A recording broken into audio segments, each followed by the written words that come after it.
10 years is enough. I want a younger man who doesn't count pennies to buy me Prada bags." She forgot that the company paying for her lifestyle was mine. I took the microphone and said something that left her speechless.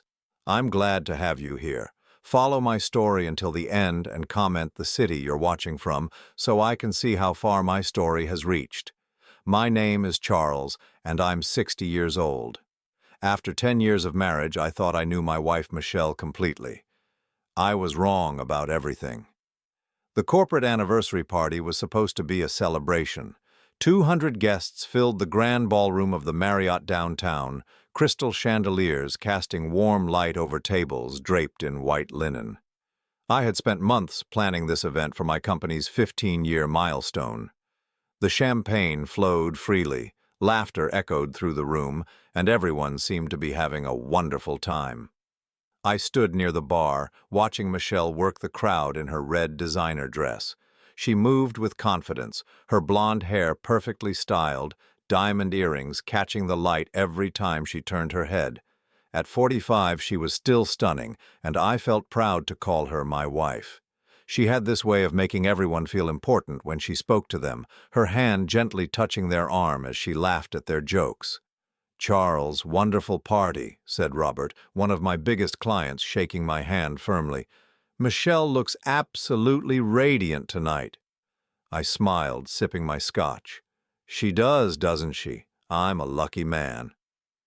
But as the evening progressed, I noticed something different about Michelle. She kept glancing at her phone, her smile becoming more forced with each passing hour. During dinner, she barely touched her food, pushing the salmon around her plate while staring off into the distance. "Everything okay, sweetheart?" I asked, leaning closer to her. She turned to me with that practiced smile I had seen 1,000 times. "Of course, darling. Just tired from all the preparation." The MC announced it was time for speeches, and several of my business partners took turns at the microphone, sharing stories about our company's growth and success. The crowd applauded politely after each speech, the atmosphere warm and celebratory. Then, Michelle stood up. My heart skipped a beat. She hadn't mentioned wanting to speak tonight. I watched as she made her way to the microphone, her heels clicking against the marble floor. The room fell silent as she adjusted the microphone stand, her hands trembling slightly.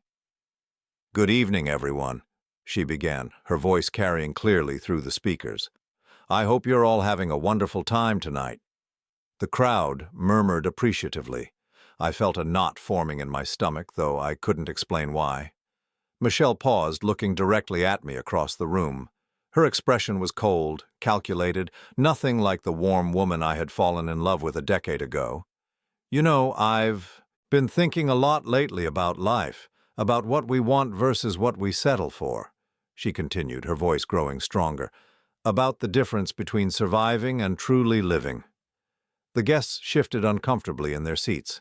I could feel people glancing between Michelle and me, sensing something was terribly wrong.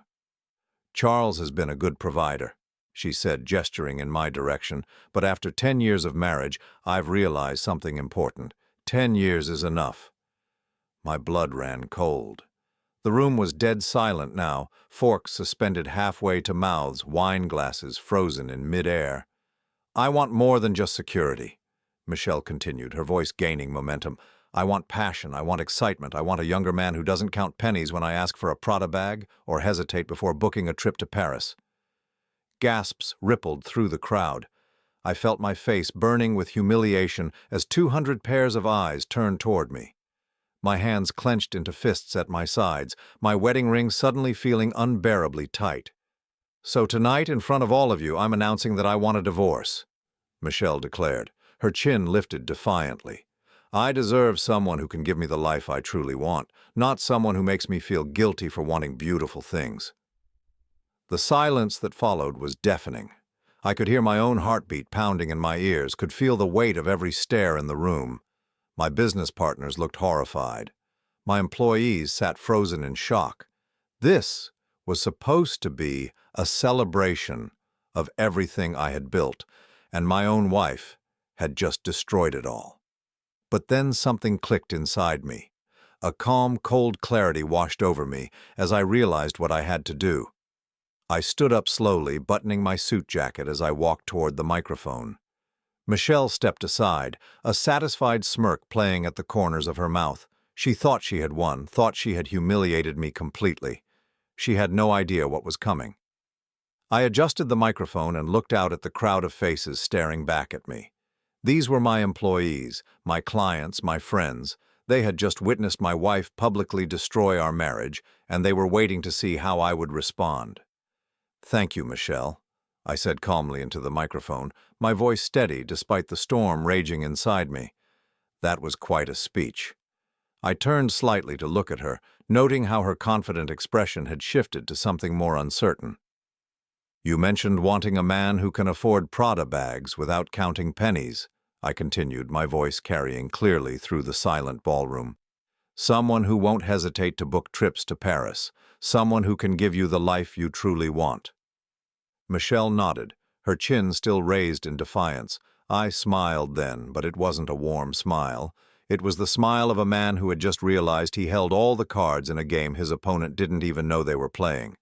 "Well, ladies and gentlemen," I announced to the room, "my wife has just asked for a divorce from the man who owns this company.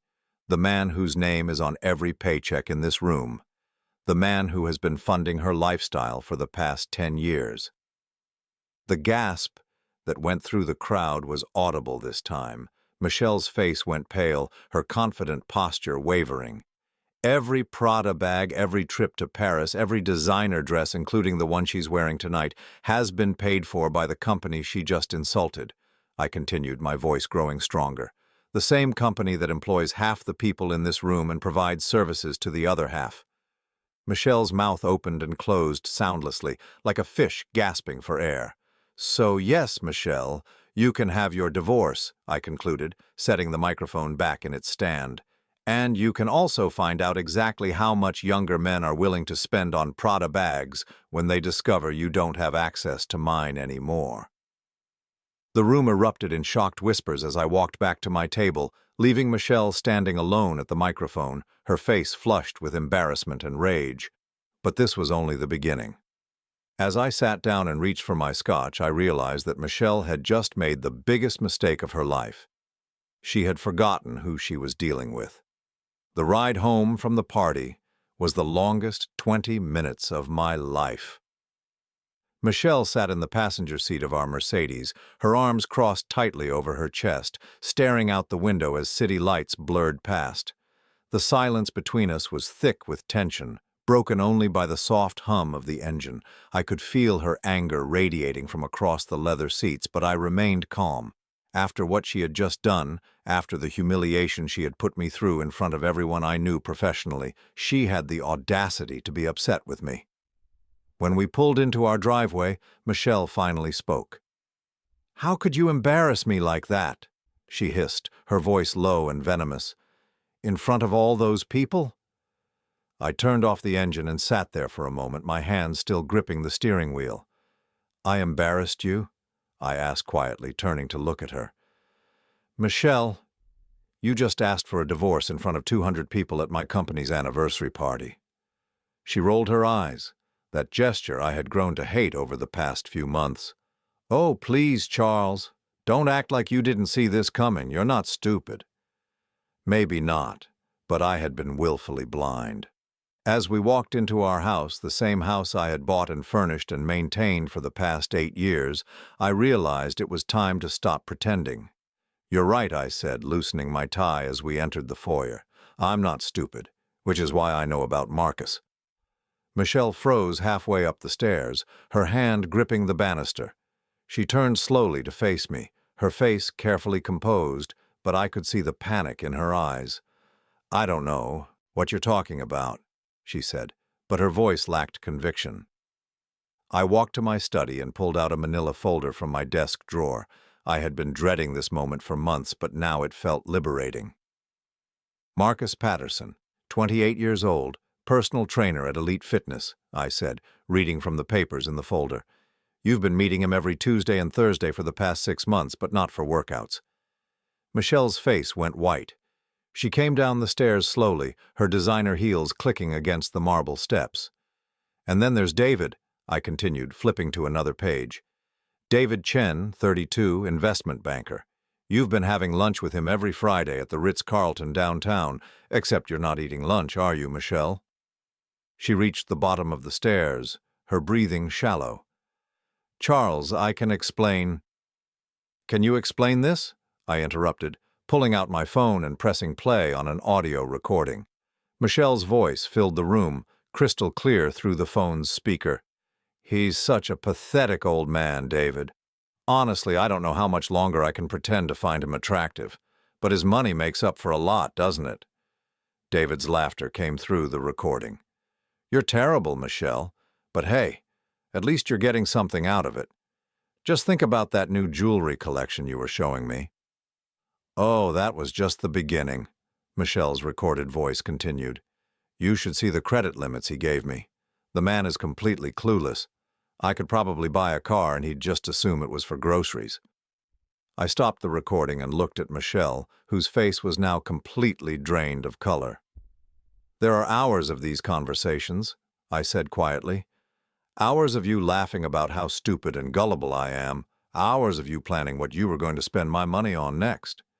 Michelle sank onto the bottom step of the staircase, her perfect composure finally cracking. "Charles, please let me explain." "Explain what?" I asked, my voice remaining calm despite the rage building inside me. "Explain how you've been cheating on me for months. Explain how you've been using my money to fund your affairs. Or explain how you've been laughing at me behind my back while I work 16-hour days to pay for your lifestyle." She looked up at me with tears in her eyes, but they didn't move me anymore. I had seen too much, heard too much. "You want to know the really fascinating part?" I continued, walking closer to where she sat. "I started investigating when I noticed charges on our credit card for hotels I had never been to. $200 here, $300 there. At first, I thought maybe someone had stolen your card." Michelle wiped her eyes with the back of her hand, smearing her perfect makeup. "But then I realized the pattern," I said, opening the folder again. "Every Tuesday and Thursday hotel charges at the same time your phone showed you were at the gym. Every Friday restaurant charges during your shopping trips. You got sloppy, Michelle." "How long have you known?" she whispered. 3 months, I replied. 3 months of watching you lie to my face every single day. 3 months of listening to you complain about how I don't give you enough money, enough attention, enough excitement, while you were busy giving both to other men." She stood up suddenly, anger flashing in her eyes. "You had me followed? You recorded my private conversations?" I almost laughed at her indignation. "Your private conversations about spending my money on your affairs? Yes, I did. And you know what the best part was? Learning that you've been planning this divorce for months, planning to take me for everything I'm worth while you start fresh with someone younger." Michelle's mouth opened and closed like she wanted to argue, but no words came out. "Did you really think I wouldn't find out?" I asked, stepping closer to her. "Did you think you could humiliate me publicly and then walk away with half of everything I've built?" "It's my right," she said, her voice gaining strength. "I'm your wife. I deserve—" "You deserve exactly what you've contributed to this marriage," I interrupted, "which, as we both know, is absolutely nothing." The truth hung in the air between us like a physical presence. For 10 years, Michelle had contributed nothing to our household income, nothing to our mortgage payments, nothing to our investments or savings. She had been a beautiful, expensive decoration in my life, and I had been too infatuated to see it clearly. "I want you out of this house by tomorrow," I said, my voice steady and final. "You can't throw me out," Michelle protested. "This is my home, too." I pulled out another document from the folder, this one bearing official letterhead. "Actually, I can. This house is in my name only, purchased before we were married. According to the prenuptial agreement you signed, you have no claim to it." Michelle stared at the document, her face cycling through confusion, disbelief, and finally, fear. "Prenup," she whispered. "We didn't sign a prenup." I smiled that cold smile again. "Check page 15 of the marriage license paperwork you signed. It's all there, witnessed and notarized. You were so excited about the wedding, so focused on the dress and the flowers and the guest list, you never bothered to read what you were signing. The color drained from her face completely as the realization hit her. She had been so eager to become Mrs. Charles Morrison, so focused on the lifestyle that came with my name, that she had signed away her right to claim any of it. "This isn't over," she said, but her voice was shaky now, uncertain. "Actually, it is," I replied, closing the folder. "Your credit cards will be canceled in the morning. Your access to our joint accounts has already been revoked. And Michelle?" She looked at me with a mixture of hatred and desperation. "The recording I played for you tonight? That was just a sample. I have enough evidence to destroy you in divorce court if you try to fight this."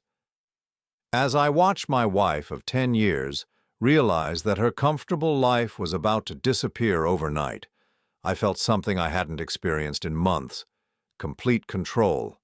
For the first time since I had discovered her betrayal, I was the one holding all the cards. But this was still just the beginning of what Michelle was about to lose. The next morning, I woke up alone for the first time in 10 years. Michelle had packed 3 suitcases during the night and left without saying goodbye. I found a note on the kitchen counter written on her personalized stationery. "This isn't over, Charles. My lawyer will be in touch." I crumpled the note and threw it in the trash, then made myself coffee in the silence of my own home. For the first time in months, I felt at peace. The pretending was over, the lying was done, and now I could focus on what really mattered. My phone rang at exactly 8 in the morning. It was Sarah, my executive assistant of 12 years. "Mr. Morrison, I've been fielding calls all morning about last night," she said, her voice carefully professional. "Several clients want to schedule meetings, and there are 3 reporters asking for statements." "No interviews," I said, sipping my coffee. "Schedule the client meetings for next week, and Sarah, start preparing the Henderson files." There was a pause. Sarah knew exactly what the Henderson files contained, and why I might need them now. "Are you sure, sir?" she asked quietly. "Very sure. It's time." After hanging up, I drove to my office building downtown. Morrison Consulting occupied 3 floors of a glass tower in the financial district, housing 42 employees and generating approximately $2 million in annual revenue. It was a successful business by any measure, and Michelle had always assumed it was the source of all our wealth. She had never been more wrong about anything in her life. I took the private elevator to my office on the 20th floor, nodding to the security guard who had been with the building for 15 years. As I settled behind my desk, I opened the wall safe, hidden behind a painting of the Rocky Mountains. Inside were documents that Michelle had never seen, investments she had never heard of, and bank statements from accounts she didn't even know existed. The truth was, Morrison Consulting was my hobby. My real wealth came from Henderson Holdings, a private investment company I had inherited from my father when I was 35. For 25 years, I had quietly grown that inheritance into something extraordinary, while letting everyone believe that my consulting business was my primary source of income. My father had taught me the value of discretion when it came to money. "Never let them see your real hand, son," he had told me before. He died. The moment people know what you're truly worth, they start looking at you differently. They want pieces of what you've built instead of building something themselves. I had taken his advice to heart. When I met Michelle 15 years ago at a charity dinner, I had presented myself as a successful small business owner, comfortable but not wealthy, well off but not rich. She had seemed charmed by my modest lifestyle, my practical approach to money, my reluctance to spend on extravagant things. What I hadn't realized then was that she was already calculating how much she could extract from me. I pulled out the Henderson Holdings portfolio and spread the documents across my desk. Real estate investments in 12 states worth approximately $47 million. Stock portfolios managed by 3 different firms, totaling $32 million. Private equity investments in emerging technologies, valued at $23 million. And that didn't include the rental properties, the municipal bonds, or the offshore accounts my father had established decades ago. In total, my net worth was approximately $115 million. Michelle had been spending money that represented less than 2% of my actual wealth, and she had still managed to betray me for more. The irony was bitter. If she had simply been faithful, if she had loved me for who I was instead of what she thought she could get from me, I would have eventually shared everything with her. I had been planning to reveal the truth about my wealth on our 10th anniversary next month. I had even had plans drawn up to build her the dream house she had been talking about for years. Instead, she had shown me exactly who she really was. My phone buzzed with a text from an unknown number. "Charles, this is ridiculous. I'm staying at the Hilton downtown and my credit card was declined. Fix this immediately. Michelle." I deleted the message without responding. 5 minutes later, another text. "I know you're angry, but this is childish. I need access to money for basic necessities." I blocked the number. At 10:30, my desk phone rang. Sarah's voice came through the intercom. "Mr. Morrison, there's a Michelle Morrison here to see you. She says she's your wife." "Send her up," I said. It was time for Michelle to learn the truth. She walked into my office, wearing the same red dress from last night, her hair disheveled and her makeup smudged. She had clearly slept in her clothes, and the confident woman who had humiliated me 12 hours ago was nowhere to be seen. "Charles, thank God," she said, rushing toward my desk. "There's been some kind of mistake with our accounts. My cards aren't working, and the hotel is demanding payment for last night." I leaned back in my chair, studying her carefully. "There's no mistake, Michelle. I told you last night that your access to our accounts was revoked." "But that's insane!" she protested, her voice rising. "I need money. I can't just live on the street." "You should have thought about that before you decided to publicly destroy our marriage," I replied calmly. She began pacing in front of my desk, her heels clicking against the hardwood floor. "Look, I know I handled things poorly last night, but this is extreme. We can work something out. We can go to counseling. We can—" "Michelle," I interrupted, "sit down." Something in my tone made her stop pacing. She looked at me carefully, then slowly took the chair across from my desk. "Do you want to know something interesting?" I asked, pulling out one of the Henderson Holdings statements. "You've been married to me for 10 years, and you've never once asked me about my family background." She frowned, clearly confused by the change in topic. "What does that have to do with anything?" "My father died 25 years ago," I continued, ignoring her question. "He left me something that I've never told you about. Something I've been managing quietly while you've been busy spending what you thought was all my money." I slid the bank statement across the desk toward her. Her eyes scanned the numbers, and I watched her face change as she processed what she was seeing. "This account balance," she whispered. "This can't be right." "Henderson Holdings," I said. "My father's investment company, which I've been running since his death. That statement shows the balance from just one of 7 accounts." Michelle's hands trembled as she picked up the paper. $38 million, she read aloud, her voice barely audible. "That's just liquid assets," I said, pulling out more documents. "There are also real estate holdings, stock portfolios, private investments, and trust funds that won't mature for another decade." I watched as the full scope of what she was learning hit her. Her face went through a series of expressions: confusion, disbelief, realization, and finally devastation. "You mean all this time," she said slowly. "When I was asking you to spend more money, when I was complaining about your budget consciousness, you actually had—" "More money than you could spend in 10 lifetimes?" I finished. "Yes." She stared at the documents spread across my desk, her breathing becoming rapid and shallow. "But why didn't you tell me? Why did you let me think we were just comfortable?" I leaned forward, my voice cold. "Because I wanted to know who you really were, Michelle. I wanted to know if you loved me for me, or if you loved me for what I could give you." The silence stretched between us as she processed this information. Finally, she looked up at me with desperate eyes. "Charles, if I had known, everything would have been different. I would never have—" "You would never have what?" I asked.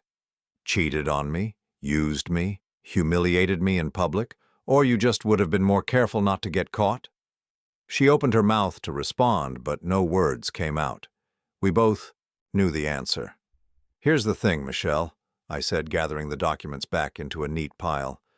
"You just divorced one of the wealthiest men in the state because you thought he wasn't wealthy enough for you." The irony of it hit her like a physical blow. I could see the moment she realized what she had lost, what she had thrown away for the attention of men who wouldn't be able to afford her morning coffee. "Charles, please," she whispered. "We can fix this. We can start over. I made a mistake, but—" "No," I said firmly. "You made a choice. You chose to betray our marriage for men who have nothing compared to what you already had access to.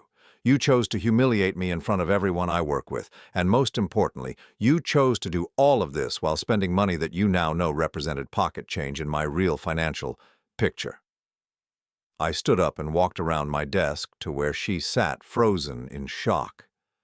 "The prenup you signed covers all my assets, Michelle, all of them, including the ones you didn't know about." She looked up at me with tears streaming down her face, and for a moment I almost felt sorry for her. Almost. "Get out of my office," I said quietly, "and don't come back." As I watched my ex-wife walk out of my office for the last time, clutching the bank statement that showed her just how much she had lost, I felt something unexpected. Relief. For the first time in 10 years, I was free to be exactly who I really was. Over the next 2 weeks, I watched Michelle's world unravel from the comfortable distance of my office. My private investigator, a former police detective named Robert Kane, provided daily updates on her increasingly desperate situation. "She's been calling everyone in your social circle," Robert reported during our Tuesday morning meeting. "The Hendersons, the Williamses, even tried reaching out to your old college friends. She's looking for someone to take her in." I wasn't surprised. Michelle had spent 10 years cultivating relationships with people based entirely on the assumption that she was married to a modestly wealthy man. Now that word was spreading about our divorce, and more importantly, about how she had initiated it. Those same people were distancing themselves. "What about her boyfriends?" I asked, though I suspected I already knew the answer. Robert smiled grimly. "Marcus, the personal trainer, stopped returning her calls the day after your anniversary party. David, the investment banker, was more direct. He told her he wasn't interested in dating unemployed women." The bitter irony of it was almost amusing. Michelle had betrayed our marriage for men who disappeared the moment her financial situation became uncertain. She had traded a lifetime of security for a few months of excitement with men who wouldn't even pay for her hotel room. But I wasn't finished yet. The first phase of my plan had been to cut off her access to money immediately. That had been accomplished the night of the party when I froze our joint accounts and canceled her credit cards. The second phase was more subtle but far more devastating. I picked up my phone and called James Whitfield, my accountant for the past 15 years. "James, it's time to implement the Morrison Trust restructuring we discussed," I said when he answered. "Are you certain about this, Charles?" James asked. "Once we do this, there's no going back." "I'm certain." What Michelle didn't know was that even Morrison Consulting, the business she thought represented my entire wealth, wasn't actually owned by me personally. Everything was structured through a complex series of trusts and holding companies that my father had established decades ago. This structure protected assets from lawsuits, divorce proceedings, and creditors, but it also meant that I could transfer ownership of everything away from myself, if necessary. Within 3 days, Charles Morrison, the individual, owned almost nothing. Charles Morrison, the beneficiary of the Morrison Family Trust, however, controlled everything. Michelle's lawyers would spend months trying to find assets to claim, only to discover that there was nothing in my personal name to take. The third phase of my plan was the most satisfying. I had always been a private person, but Michelle's public humiliation of me had made discretion impossible. If she wanted to make our personal business public, then the public deserved to know the whole truth. I called Patricia Chen, a journalist I had known since college who now wrote for the city's largest newspaper. Patricia specialized in business profiles and had been asking to interview me for years about my company's success. "Patricia, it's Charles Morrison," I said when she answered. "I think I'm ready for that interview now." "Really? What changed your mind?" "Let's just say I've learned the value of being completely transparent about who I am and what I've built." We scheduled the interview for the following week, and I spent the weekend preparing. For the first time in 25 years, I was going to tell the complete truth about my wealth, my investments, and the empire I had inherited and grown in silence. Meanwhile, Michelle's situation was deteriorating rapidly. Robert reported that she had been forced to move from the expensive downtown hotel to a budget motel on the outskirts of the city. Her attempts to find employment were unsuccessful, largely because she had no work experience and no marketable skills. She applied for a receptionist position at a dental office, Robert told me during our Friday update. They offered her $12 an hour. She walked out during the interview. $12 an hour. For a woman who had been spending $3,000 a month on clothing and beauty treatments, the reality of actual work was apparently unthinkable. But the most telling update came on Thursday afternoon. "She's been calling Marcus and David repeatedly," Robert said. "Marcus finally answered yesterday and told her to stop contacting him or he'd file a restraining order. David has blocked her number entirely." I set down my coffee and leaned back in my chair. "What about her family?" "Her sister in Phoenix said she could visit for a week but couldn't offer permanent housing. Her parents live in that retirement community in Florida, and apparently her mother told her they don't have space for long-term guests." Michelle was learning what I had always known but had been too generous to acknowledge. She had no real relationships, no genuine connections, no one who valued her for anything other than what she could provide or what status she represented. Her entire social circle had been built around her position as my wife, and without that position, she was nothing to them. On Wednesday, exactly 2 weeks after our divorce was finalized, Michelle showed up at my office building again. Security called up to inform me she was in the lobby, demanding to see me. "Send her up," I said. I was curious to see how far she had fallen. When Michelle walked into my office, I barely recognized her. Gone was the perfectly styled hair, the designer clothing, the confident posture that had defined her for as long as I had known her. Instead, she wore jeans and a wrinkled sweater, her hair pulled back in a messy ponytail, her face bare of makeup and showing every one of her 45 years. "Charles," she said, her voice hoarse, "we need to talk." "About what?" I asked, not offering her a chair. "About us, about this mistake I made." She moved closer to my desk, her hands clasped together as if she were praying. "I know you're angry, and you have every right to be. But we loved each other once. We can find our way back to that." I studied her carefully. The desperation in her voice was new, but it wasn't genuine remorse. It was fear, fear of a life without the safety net she had taken for granted. "Did we love each other?" I asked quietly. "Or did you love my money while I loved an illusion?" "That's not fair," she protested, but her voice lacked conviction. "Yes, I made mistakes. Yes, I handled things terribly, but underneath all of that, there was something real between us." I opened my desk drawer and pulled out a manila folder, different from the one containing her affair evidence. This one contained something much more damaging. "I had Robert do some additional investigating after you moved out," I said, opening the folder. "Do you want to know what he found?" Michelle's face paled, but she didn't respond. "He found the emails you sent to your sister 3 years ago," I continued, reading from the printout. "The ones where you described me as boring but loaded and talked about how you were playing the long game until you could figure out how to maximize your divorce settlement." Michelle's mouth opened, but no sound came out.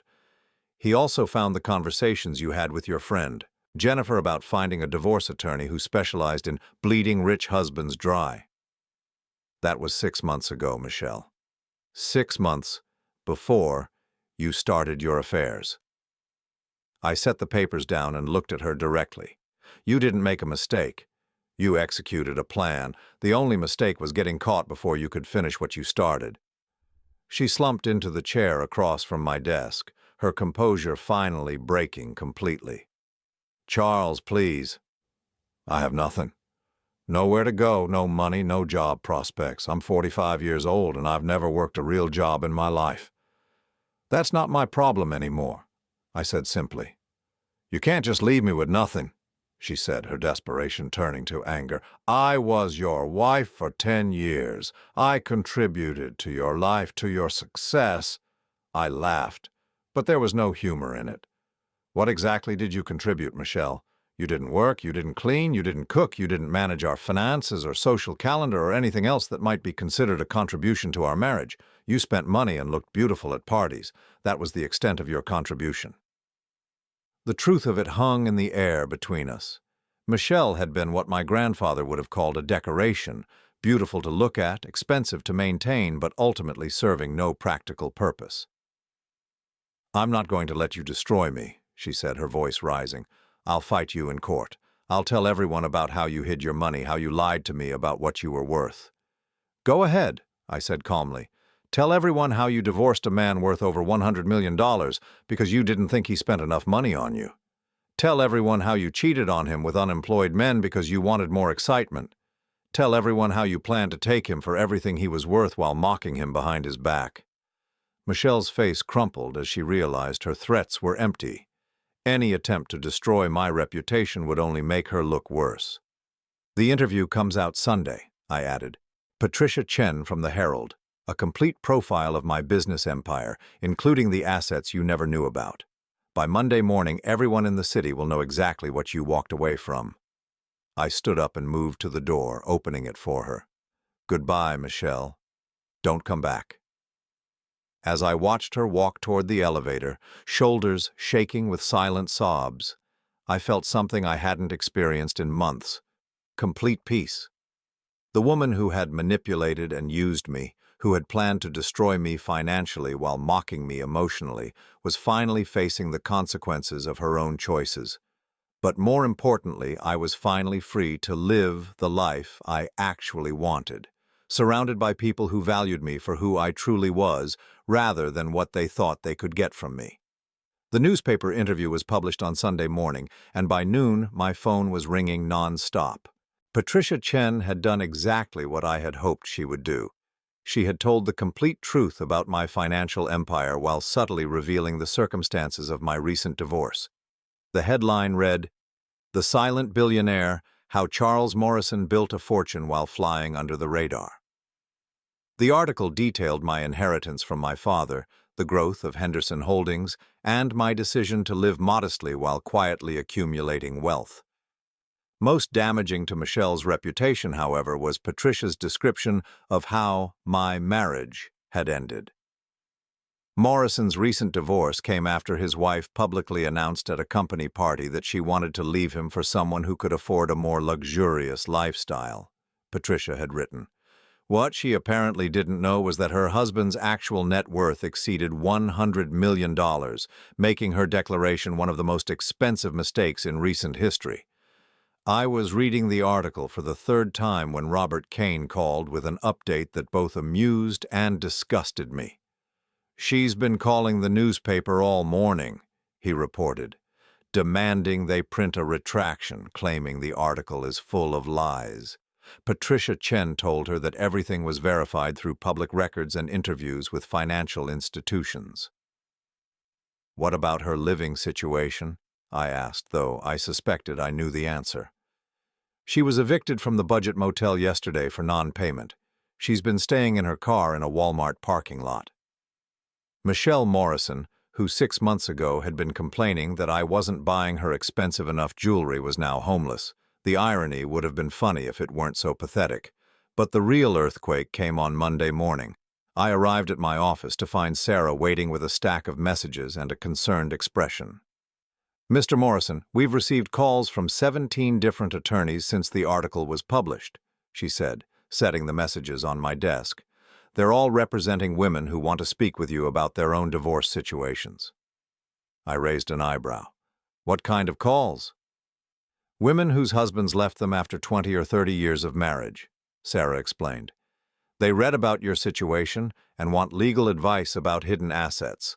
Apparently, your story has inspired quite a few wives to start investigating their own husbands' finances.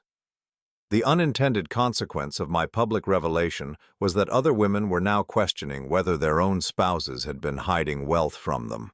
My revenge against Michelle had accidentally started a minor revolution among suspicious wives across the city.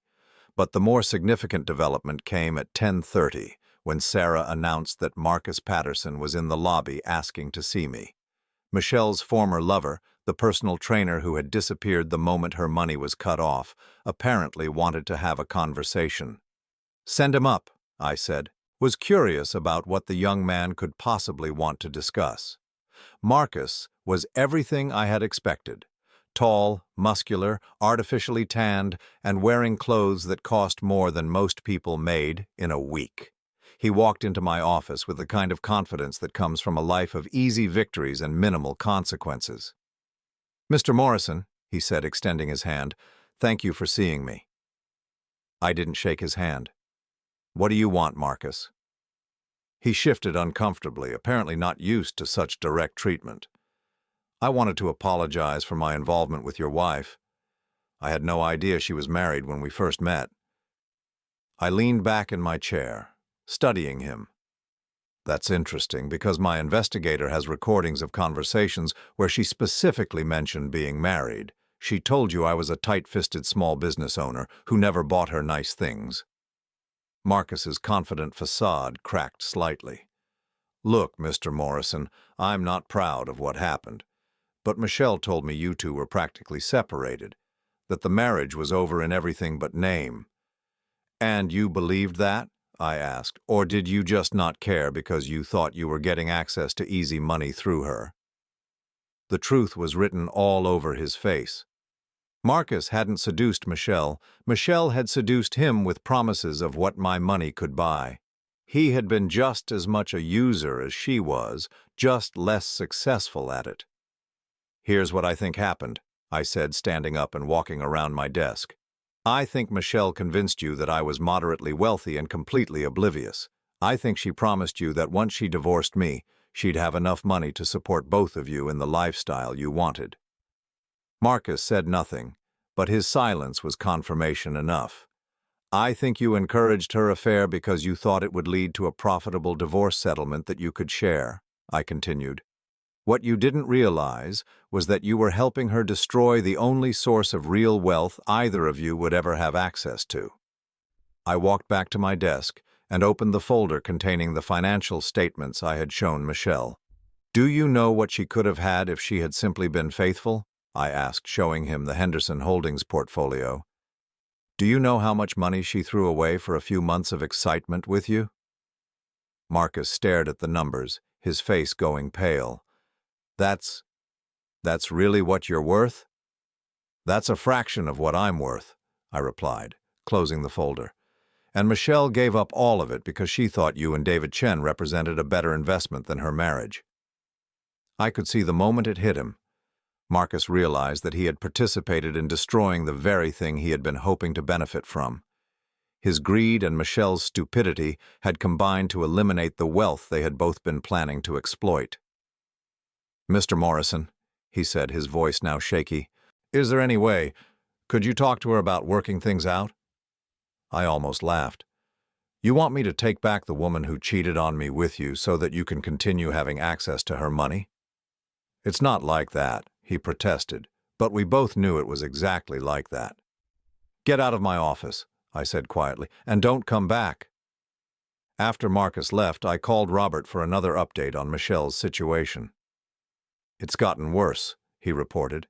"She tried to get a job at 3 different restaurants this week. She was fired from the first one after 2 hours for arguing with customers about their orders. The second one wouldn't hire her after she asked if they offered health insurance and paid vacation time on the first day. The third one hired her but fired her the next morning when she didn't show up for her shift." Michelle had never worked a service job in her life, and at 45, she was discovering that the working world had no patience for someone with her attitude and complete lack of practical skills. "She's also been trying to reconnect with her old social circle," Robert continued. The women she used to have lunch with, the couples you two socialized with, none of them will take her calls." I wasn't surprised. Michelle had spent years cultivating relationships based entirely on her status as my wife. She had gossiped about these same people, complained about their houses and cars and vacations, always positioning herself as superior because she was married to someone more successful. Now that her position had crumbled, those people had no reason to associate with her. "Where is she staying now?" I asked. "Her car broke down on Wednesday.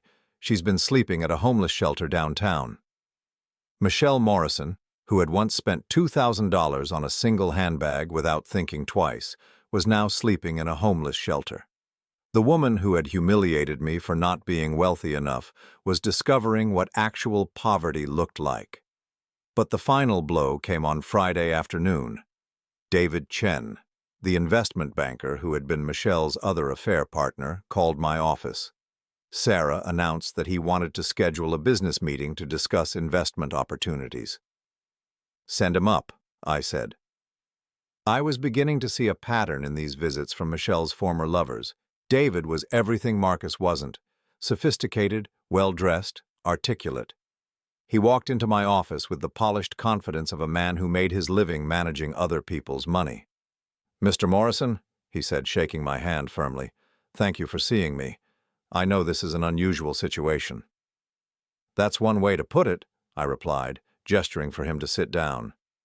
"I want to be completely transparent about why I'm here," David said, settling into the chair across from my desk. "I made a serious error in judgment regarding your wife, and I want to make amends." I raised an eyebrow. "Amends?" "I've read the newspaper article about your financial portfolio," he said. "I'm impressed by the diversification and the growth you've achieved. I'd like to discuss the possibility of Henderson Holdings working with my firm." I stared at him for a long moment. "You want to manage my money?" "I believe my firm could help you optimize your returns," David said smoothly. "We specialize in high-net-worth clients, and based on what I've learned about your holdings, I think we could add significant value." The audacity was breathtaking. David Chen was sitting in my office, asking to manage the very money he had been hoping to access through his affair with my wife. When that plan had failed, he had simply decided to approach me directly. "Tell me, David," I said, leaning back in my chair. "When you were having your lunches with Michelle at the Ritz-Carlton, did you ever discuss my investment portfolio?" David's polished demeanor slipped slightly. "Michelle mentioned that you were conservative with your spending, but—" "Did she show you financial statements?" I interrupted. "Did you help her calculate what she might be able to claim in a divorce?" The silence stretched between us. David's inability to answer was answer enough. "Here's what I think happened," I said, my voice cold. "I think Michelle recruited you specifically because you're an investment banker. I think she showed you what she thought were my complete financial statements, and you helped her plan the optimal strategy for maximizing her divorce settlement." David's face was flushed now, his professional composure cracking under the weight of the truth. "When the affair became profitable enough, she planned to leave me and split the settlement with you," I continued. "The only problem was that the financial statements she showed you represented about 2% of my actual wealth." I opened my desk drawer and pulled out the folder containing the recorded conversations between Michelle and David. I had been saving this evidence for exactly this moment. "I have 12 hours of recordings where you two discuss the best way to extract money from me," I said, setting the folder on my desk, "including conversations where you advised her to wait until after our 10-year anniversary to file for divorce because it would maximize her alimony claim." David was visibly sweating now. "Mr. Morrison, I can explain." "No explanation necessary," I said, standing up. "You've confirmed everything I needed to know. You and Michelle weren't having an affair because you found each other irresistible. You were business partners planning to defraud me." I walked to my office door and opened it. "Get out. And if you ever contact me or my companies again, I'll make sure every financial institution in the city knows exactly what kind of business practices you engage in." As I watched David Chen hurry toward the elevator, I realized that Michelle's plan had been even more calculated and cruel than I had originally understood. She hadn't just been cheating on me. She had been building a team of conspirators to help her destroy me financially. But their plan had backfired spectacularly. Instead of making them wealthy, Michelle's greed had left her homeless and friendless, while her co-conspirators were reduced to begging me for the very opportunities they had tried to steal. For the first time since this nightmare had started, I felt genuinely at peace. Justice wasn't something I had sought. It was something that had emerged naturally from their own choices and consequences. 6 months after Michelle's public humiliation at our anniversary party, I stood on the deck of my mountain cabin, watching the sunrise paint the Colorado Rockies in shades of gold and pink. The property was one of my father's investments that Michelle had never known about. 300 acres of pristine wilderness, with a hand-built log home that had been my refuge during the darkest days of my marriage's collapse. For the first time in 10 years, I was completely alone by choice, rather than by abandonment, and the silence was beautiful. My phone buzzed with a text from Robert Kane. Final report attached, case officially closed. I opened the attachment and read through the last chapter of Michelle's story with a mixture of sadness and relief. After 3 months of homelessness, Michelle had finally accepted a job as a night shift clerk at a 24-hour gas station on the outskirts of town. She was earning $9.50 per hour, working 6 nights a week, and living in a studio apartment above a laundromat. Her total monthly income was approximately $1,040, less than she used to spend on a single lunch at her favorite restaurant. Marcus Patterson had moved back in with his parents after losing his apartment when his personal training clients discovered his involvement in my divorce scandal. David Chen had been quietly forced to resign from his investment firm when word spread about his unprofessional conduct. Michelle's affair hadn't just destroyed our marriage, it had created a domino effect that ruined everyone involved. The irony was perfect. Michelle had betrayed our marriage because she wanted more money, more excitement, more luxury. Instead, she had lost access to wealth beyond her wildest dreams and gained a life of genuine struggle for the first time in her adult life. But this story wasn't really about Michelle anymore. It was about what I had discovered about myself in the aftermath of her betrayal. For 35 years, I had followed my father's advice about hiding my wealth, about being cautious with trust, about keeping my true resources secret from everyone around me. I had thought this approach protected me, but Michelle's deception had shown me the flaw in my reasoning. Hiding my wealth hadn't protected me from someone who loved money more than she loved me. It had simply given her a false reason to believe I wasn't worthy of her loyalty. The newspaper interview had changed everything. Within 2 weeks of Patricia Chen's article, I had received dozens of invitations to charity boards, investment partnerships, and social events that had never been available to the modest businessman I had pretended to be. More importantly, I had connected with people who approached me with genuine respect rather than calculated interest. Among those people was Dr. Elizabeth Hartford, a 72-year-old retired surgeon who had called me 3 weeks after the interview was published. She wasn't looking for money or favors. She was offering to show me her own investment portfolio and share strategies she had developed over 4 decades of building wealth in the medical field. "Charles," she had said during our first lunch meeting, "the mistake most wealthy people make is thinking that money makes them special. Money is just a tool. What makes you special is what you choose to do with it." Elizabeth had become my mentor in ways my father never could have been. Where my father had taught me to hide and hoard, Elizabeth taught me to be strategic and purposeful. She introduced me to a community of genuinely wealthy individuals who use their resources to create positive change rather than simply accumulate more possessions. Through Elizabeth, I met Thomas and Margaret Sinclair, a couple in their 80s who had donated over $50 million to educational causes while living in the same modest home they had bought 40 years earlier. I met Dr. James Chen, no relation to David, who had used his pharmaceutical fortune to fund free clinics in underserved communities. I met Sarah Williams, a tech entrepreneur who had revolutionized online learning platforms and was now teaching financial literacy to young women starting their own businesses. These people had something Michelle and her conspirators never possessed: character. They had built their wealth through talent, hard work, and ethical choices, and they used it to improve the world rather than simply to impress others. For the first time in my adult life, I was part of a community that valued substance over appearance, contribution over consumption, integrity over manipulation. The transformation wasn't just social, it was personal. Without Michelle's constant pressure to maintain appearances, to spend money on status symbols that meant nothing to me, I discovered interests and passions I had forgotten I possessed. I began painting again, something I hadn't done since college. I started hiking the mountain trails around my cabin, rediscovering the physical challenges that had once brought me joy.